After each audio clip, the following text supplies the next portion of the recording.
Fala pessoal, tudo beleza? Sejam muito bem-vindos e bem-vindas aqui ao meu canal. Entendi por ser mandatório fazer algumas considerações acerca do caso Cuca e algumas ponderações com vocês. O vídeo aqui é muito reflexivo e também informativo para que a gente possa entender e com as informações mais estabelecidas, cada um fazer a sua reflexão e, naturalmente, as suas respectivas conclusões. Já antecipo que esse é um tema bastante delicado, até mesmo pelo pano de fundo, e também por ser uma reflexão muito odierna, muito contemporânea e longe está de ser de resposta fácil. Beleza? Aqueles que ainda não me conhecem, sou o professor Pedro Coelho, sou defensor público federal e através desse canal, semanalmente, a gente traz reflexões, muita atualização jurisprudencial, doutrinária, de legislação, sempre na área criminal e, naturalmente, também trata aí de alguns reflexos dentro do cenário jurídico, técnico, criminal, à luz de casos de repercussão, como é, naturalmente, esse caso do treinador de futebol Cuca. Presta atenção que ano passado, em 2023, fizemos vídeo explicando e contextualizando. Vou aí deixar em algum momento, você pode procurar aqui no canal também esse vídeo. Mas de toda sorte, vamos fazer uma rápida revisão para aí sim aprofundar na recentíssima deliberação e notícia quanto à anulação da condenação do ex-treinador, aliás, do atual treinador, beleza? O Cuca, um treinador bastante conhecido, multicampeão aí, sobretudo no Atlético Mineiro, depois no Palmeiras e tudo mais, ele lá atrás, quando era jogador, na década de 80 do século passado, e especificamente em 87, quando ele era jogador do time lá do Rio Grande do Sul, do Grêmio, né? Ele foi envolvido durante a excursão que o clube gaúcho fez na Suíça em um escândalo, né? Ele e mais 3 outros jogadores da equipe gaúcha, eles se envolveram aí num suposto delito, aliás, teve condenação dos demais, né? Mas num fato aí que ensejou o contorno delitivo envolvendo um aspecto sexual e uma menor. Na época a menina tinha 13 anos, menor de 14 anos. Esse comportamento, à luz da legislação vigente à época, ensejou a condenação dos jogadores, incluindo o atual treinador Cuca, em 2 tipos penais lá da legislação suíça. O primeiro, o crime de coerção, e o segundo, de fornicação com menor, fornicação com criança. Esse é o objeto da condenação. Durante muito tempo isso ficou, apesar de ter a ciência, ficou aí no âmbito jornalístico sem maiores repercussões, muito atribuído pela infeliz tolerância que, à época, esse tipo de violência, esse tipo de conduta, ele enxergava dentro da sociedade. Só que, graças ao Bom Pai, apesar de a gente ter vários retrocessos do ponto de vista civilizatório, há vários outros contornos progressivos, e essa questão da objetificação e da violência, notadamente contra a mulher, isso vem mudando sensivelmente, ainda longe está do ideal, mas claro, isso não vem encontrando uma tolerância tão gritante como outrora a gente já viu. E, naturalmente, esse tema veio sendo resgatado, especialmente porque ele foi acusado, ele foi condenado a um manancial de provas relativamente robusto, de acordo com as notícias que vêm lá da Suíça,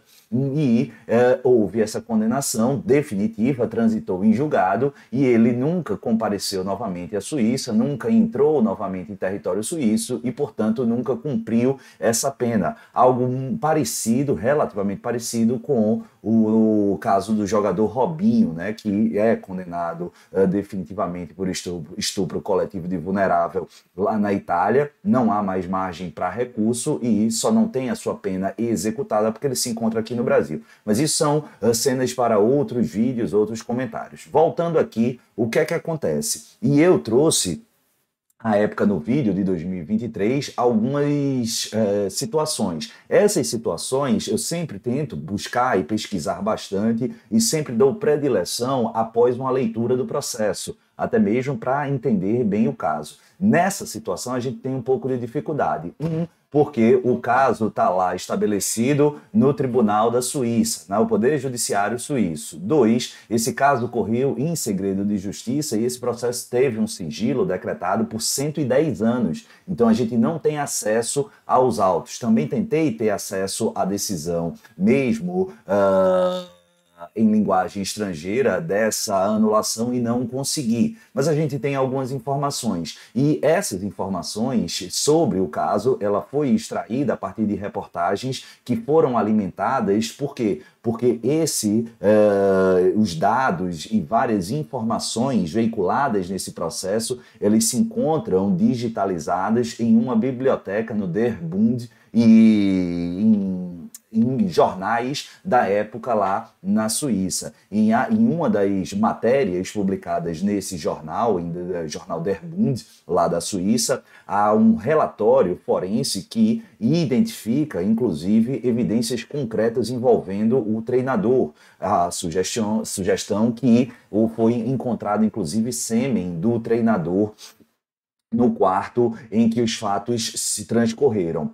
Na versão do treinador, ele estava no quarto, mas ele não se envolveu. Não vou entrar no mérito aqui, porque o objetivo, notadamente, doutores e doutoras, é esclarecer os fatos. O que aconteceu é que, apesar dessa alegação, o treinador, ele diz que ele é inocente, só que ele foi condenado. E aí, diante de todo esse resgate de repercussão, ele foi atrás e disse que ia tentar provar a sua inocência. Ele provou a inocência dele? Não. Agora, cuidado, isso significa que ele é culpado? Não. E aí, significa que ele vai poder comprovar a sua inocência? É isso que eu quero refletir aqui.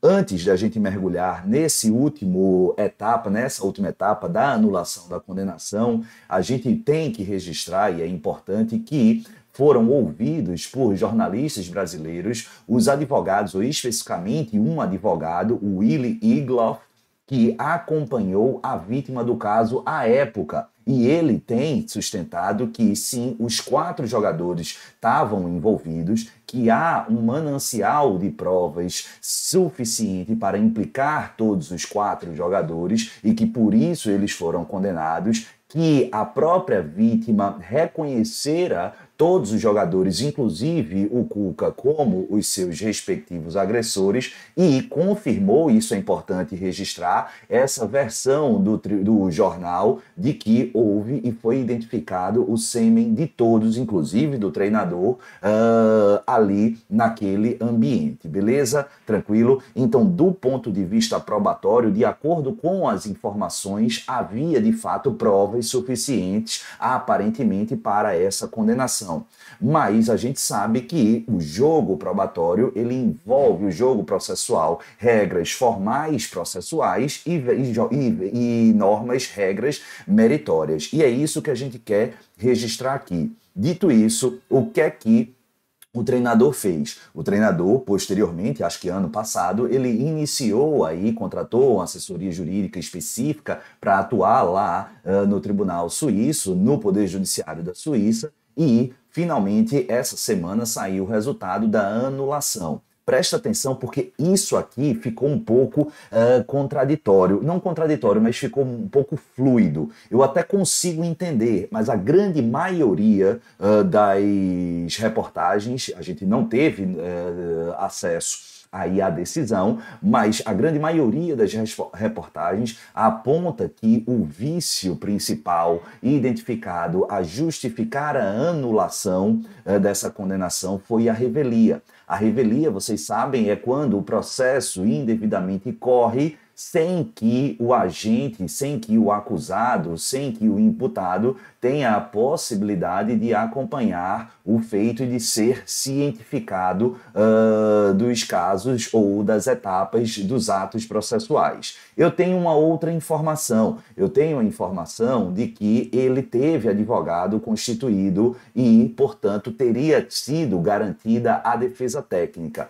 E isso fica muito confuso, por quê? Porque a gente teve declaração, inclusive, dessas reportagens, trazendo aqui as informações sobre o advogado que fora nomeado e acompanhado o Cuca, ou o processo do Cuca. Mas presta atenção, por quê? Porque aqui a gente precisa fazer alguns esclarecimentos. O que fundamentalmente justificou a anulação da condenação foi a suposta revelia, a atestada revelia, e aqui, sobretudo, uma discrepância indevida e irregular na questão relativa à paridade de armas. E isso é muito interessante e importante. Por quê? Porque disse que o Cuca, ele sendo estrangeiro, ele precisa, de acordo com a legislação suíça, ter acesso aos documentos processuais, às evidências, absolutamente o quê? Traduzidos. E essa tradução não fora verificada. E como os documentos e todo o manancial probatório e do processo estava na língua nativa, ele não teve a oportunidade de ter acesso e conhecimento ao conteúdo do processo, o que inviabiliza por completo a sua efetiva defesa. Lembra que o contraditório, eu sempre gosto de falar isso, é formado, interpretado, entendido como um binômio informação mais reação. Não basta eu oportunizar que o agente tenha a possibilidade de reagir dentro do processo, eu tenho que viabilizar a informação pretérita, informação prévia, para que municie ele e, a partir dessas informações, ele delimite e estabeleça a sua estratégia de defesa, de reação, por assim dizer. E na visão aqui do Tribunal da Suíça, o Tribunal Regional de Berna e Midland, conforme decisão recente, houve o desrespeito a esse aspecto. E, nesse caso, ele não teve a devida representação legal. Então, também houve esse vício. E quando eu falo a devida, há, de fato, uma falha aqui de informação nas reportagens. Ele até pode ter tido um advogado constituído, parcial, totalmente, mas não observou a forma correta, a forma adequada, de acordo com a legislação suíça. E, havendo violação a um direito fundamental, que é a ampla defesa, que é a defesa técnica, que é a observância do contraditório efetivo, real, estabelecido nos contornos da legislação e da Constituição ali vigente, é natural que esteja justificada essa anulação. Então, basicamente, a gente teve a revelia, a gente teve o desrespeito à paridade de armas, a gente teve a fragilidade no exercício do contraditório e a gente teve essa questão da ausência de tradução e efetiva explicação na língua originária do atleta, no caso português, que inviabilizou justamente a compreensão e a efetiva defesa. O advogado que total ou parcialmente fora constituído para essa questão relativa aqui a atuação técnica, à época, ele não falava a mesma língua do Cuca e também não foi viabilizado um tradutor, um intérprete à época, fazendo com que, de acordo com o Tribunal de Berna e Midland, lá da Suíça, não houvesse aqui a efetiva prestação desse auxílio técnico. Eu gosto sempre de lembrar, apesar de eu falar inglês, falar bem mais ou menos o espanhol e bem mais ou menos o francês, eu sempre já atuei, precisei falar espanhol, precisei falar inglês, precisei falar em alguma coisa em francês, atuando em defesa de assistidos estrangeiros, notadamente envolvidos em crimes, mas mesmo assim, mesmo até falando razoavelmente bem o inglês, é obrigado que a justiça traga e nomeie um tradutor, alguém, um intérprete que possa viabilizar a comunicação isda, limpa e garantir que os meus assistidos tenham compreensão do que está havendo no processo, que viabilize essa defesa técnica. Do contrário, também teríamos aí risco de reconhecimento de vícios processuais e procedimentais. A lógica é a mesma também lá na Suíça. E dito isso, o que é que a gente tem? A gente teve a anulação do processo, a anulação da condenação. Não dá para entrar no mérito, vamos partir do pressuposto que tudo que as informações que nos estejam chegando são corretas, me parece que sim, e que estaria justificado e legitimada a anulação. E aí é que eu quero propor essa reflexão só para a gente finalizar. é uma coisa que eu tenho eu estava conversando até com minha irmã, que está passando os dias aqui na minha casa, agora início de janeiro, refletindo que é algo que me consome. De fato, eu não tenho uma resposta, mas é sensível e muito perigoso. Porque o que a gente tem visto em tempos de internet, é óbvio, o Supremo e o sumário Tribunal da Internet, muitas vezes odioso, e numa cultura de cancelamento absurda. E isso nos traz uma preocupação sensível, notadamente em relação ao devido processo e à estrutura de sociedade de um Estado democrático de direito. Imagine que João das Couves tenha cometido um crime, ele tenha sido condenado a uma pena de 30, 20, 15 anos, ele cumpre a sua pena e volta para a sociedade. E aí ele é contratado por uma determinada empresa e há uma chuva de cancelamentos na internet, você não pode contratá-lo, você não pode admiti-lo, porque senão a gente não vai comprar mais o seu produto, a gente não vai consumir a sua empresa.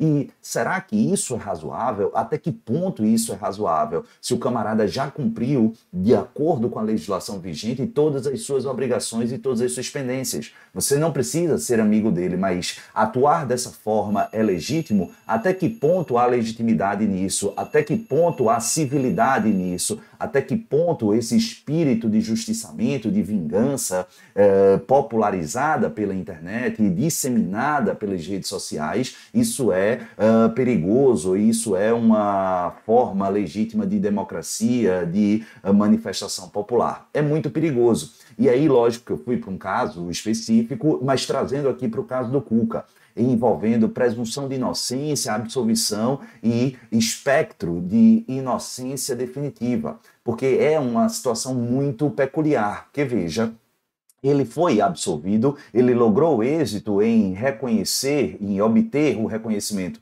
da sua inocência, do seu não envolvimento, não. Ele tem, de um lado, a alegação, ele se diz inocente, ele diz que não cometeu isso com a menina, não sou eu que vou julgar, sobretudo em público, mas vamos anotar isso como uma versão. A gente teve uma condenação que, do ponto de vista probatório, aparentemente tem uma robustez colocando o Cuca dentro do cenário criminoso. A gente não tem certeza, eu nem li o processo está, repito, em sigilo de 110 anos, mas de acordo com as informações é plausível essa conclusão. Só que dentro de um Estado democrático de direito não basta um ou outro sentido, eu preciso do devido processo legal e esse devido processo legal ele não foi respeitado. Por isso que essa conclusão ela é inócua, ela foi anulada. E aí o que é que a gente tem? Beleza, anulada. Em tese, ele deveria ser submetido a um julgamento, a um novo julgamento, só que desta feita, o que é que aconteceria? Ele precisaria respeitar o devido processo legal que não fora observado no primeiro caso, beleza? Só que, e aí é que está o pulo do gato da reflexão, a gente tem uma situação em que o crime está prescrito.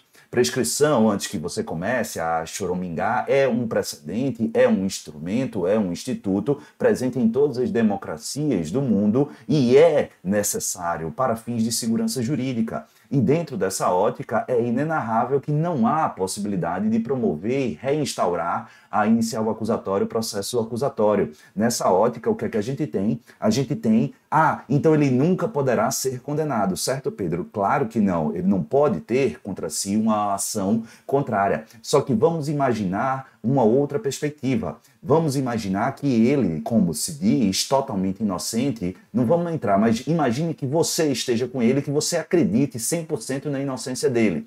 E aí, também, sob essa perspectiva, ele está impossibilitado de quê? De ter, pela justiça, reconhecido essa sua inocência. Então, ele está impossibilitado de ser absolvido. Não digo que ele iria ser, mas percebe o dilema? Normalmente, a gente só olha para essas situações. Ele não pode ser condenado porque o sistema é assim. Mas vamos imaginar, a gente em tese tem dúvida, a gente não tem nenhuma certeza. Ele pode se dizer, é caso de absolvição, eu abro mão. Não, em Estado democrático de direito não há que se abrir mão de prescrição.